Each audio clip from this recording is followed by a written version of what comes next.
If you have ever found yourself driving past a regional airfield on a bright cloudless afternoon, there is a high probability you noticed a few particular aircraft.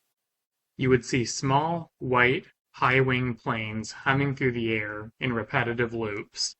At first glance, they may appear to be the most elementary representation of an airplane imaginable, the kind of thing a child might draw. This ubiquitous machine is the Cessna 172, a vehicle that holds the distinction of being the most produced aircraft in the world. Interestingly, if you were to look at a model rolling off the assembly line today, it would look virtually identical to the version manufactured in 1956. This lack of aesthetic evolution is quite remarkable when you consider the context of other technologies. Automobiles from the mid-1950s are now considered delicate museum artifacts, and computers during that era were room-sized monstrosities that shared no resemblance to our modern devices. Yet, the 172 has remained essentially unchanged, persisting through the decades as a cornerstone of the skies. Before this specific aircraft entered the scene, the process of learning how to fly was an experience often defined by anxiety and genuine danger. In the early 1950s, the prevailing design for small aircraft involved a tail dragger configuration. This meant two main wheels were in front, and smaller wheels supported by the tail, causing the nose of the plane to angle sharply upward on the ground. Consequently, a pilot sitting in the cockpit during a taxi to runway was effectively blind to what was directly in front of them. To avoid colliding with other aircraft or obstacles, pilots had to perform a series of S-turns, zigzagging the plane back and forth just to glimpse the path ahead. The challenges did not end there. Landing a tail dragger was notoriously difficult.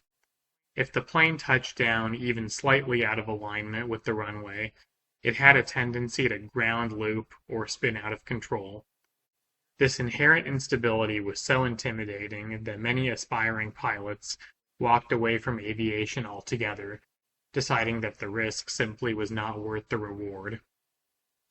In 1955, the engineers at Cessna introduced a transformative modification.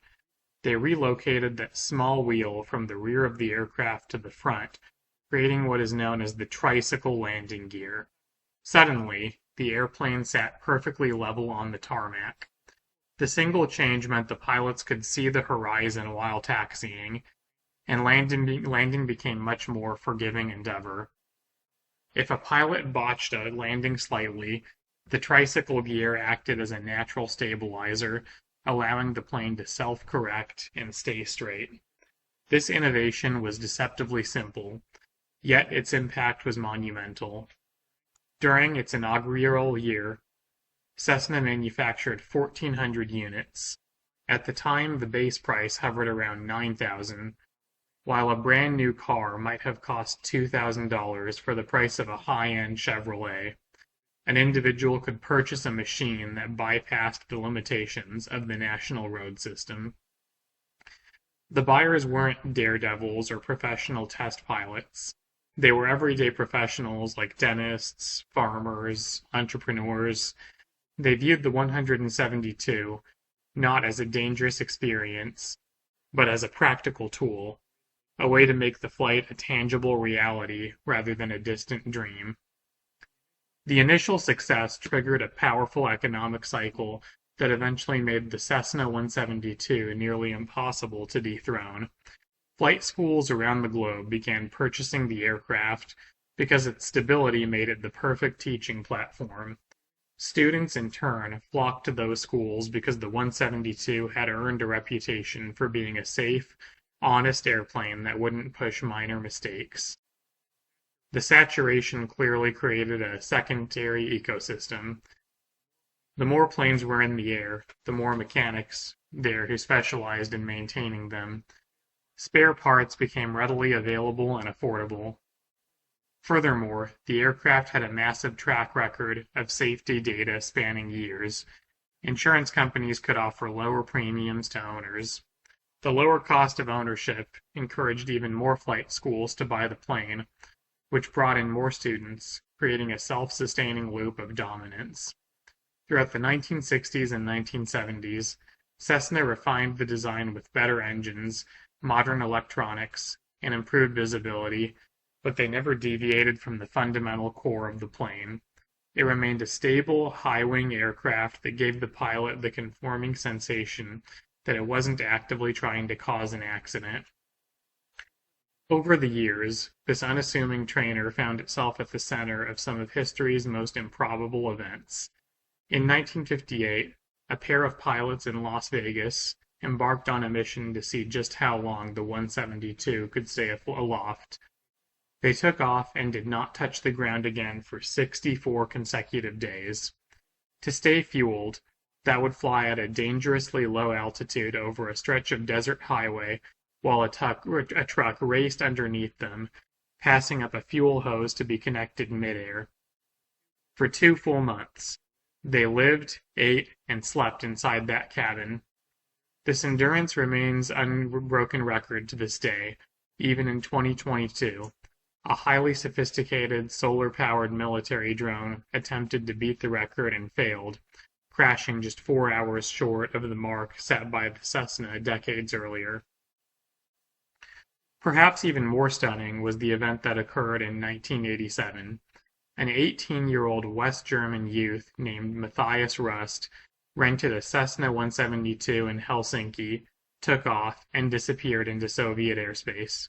He managed to fly 550 miles undetected, or at least unchallenged, by one of the world's most formidable air defense systems. He eventually landed the plane in Red Square, right next to the Kremlin, in the middle of Moscow's rush hour. The geopolitical fallout was immense. The embarrassment of a teenager in a rental plane penetrating the heart of the USSR led to the firing of the Soviet defense minister and the removal of hundreds of high-ranking military officials. The Soviet leader at the time, Mikhail Gorbachev, actually utilized scandal to push through the sweeping military reforms that had previously been blocked by hardliners. It is staggering to think that the same plane used by a college student in rural Kansas to learn basic maneuvers was the same vehicle that shifted the political landscape of the Cold War. By the late 1980s, the 172 was the most successful aircraft in existence, yet the entire industry was on the brink of collapse. The downfall had nothing to do with the quality of the aircraft and everything to do with the American legal system. Courts began allowing massive product liability lawsuits against manufacturers, even in cases where the pilot was clearly at fault or the aircraft had been poorly maintained for 40 years. It didn't matter if the plane was a perfectly functioning machine, the manufacturer could still be held liable for astronomical damages.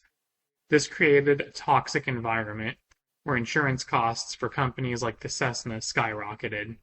These costs were passed on to the consumers, making new planes prohibitively expensive. Consequently, the market evaporated. The U.S. general aviation industry plummeted from producing 18,000 planes a year to fewer than 1,000, a 95% decrease. Cessna was forced to shutter the 172 production line in 1986, and its rival, Piper, went into bankruptcy. The most successful aircraft in history was essentially dead. The production line remained dormant for 10 years. During this time, Cessna's chairman, Russ Meyer, became a tireless advocate for the industry in Washington, D.C. His message was simple. If the government would fix the crippling liability laws, he would start building airplanes again. This wasn't a vague maybe, it was a definitive promise. He built a coalition that included labor unions, pilot associations, and Kansas politicians who were desperate to see their local economy recover. Despite fierce opposition from trial lawyers and consumer advocacy groups, persistence paid off. In 1994, President Bill Clinton signed the General Aviation Revitalization Act, a brief 3-page law that established an 18-year statute of repurpose. This meant that once a plane reached 18 years of age, a manufacturer could no longer be sued for the design defects. Meyer stood by his word, and by 1996, brand new 172s were once again rolling out of the Wichita factory. Within half a decade, the industry had generated 25,000 new jobs, all thanks to the short piece of legislation and a kept promise. Today, there are certainly more advanced airplanes on the market. The Diamond DA-40 offers better fuel economy and modern composite construction. The Cirrus SR-22 features a built-in parachute system for the entire airframe, allowing a pilot in distress to pull a handle and float the whole plane safely to the ground. In fact, the Cirrus has overtaken the 172 as the top choice for wealthy private owners. However, when it comes to flight training, the Cessna 172 remains the undisputed king. The reason for this is very similar to why we still use the QWERTY keyboard layout. There are faster, more ergonomic keyboard designs available, but because every school teaches the QWERTY and every office uses it, the cost of switching everyone to a new system is higher than the benefit of better design. The Cessna 172 is the aviation equivalent of that keyboard. With 44,000 units in existence, the infrastructure surrounding it is impenetrable. Every instructor is intimately familiar with its quirks. Every mechanic knows how to overhaul its engine, and parts are available in every corner of the world. The safety data, spanning 7 decades, ensures that it remains the most insurable and predictable aircraft for a flight school to operate. To replace it, a competitor would have to convince thousands of schools on every continent to simultaneously abandon their current fleets, retrain their entire staff, and rebuild their supply chains. So far, no aircraft has been good enough to justify that level of disruption. Even though a new 172 now costs roughly $450,000, more than 4 times its original price when adjusted for inflation, it continues to outsell every other trainer. This isn't just about brand loyalty. It's the result of an entire global industry being built around a single, dependable machine.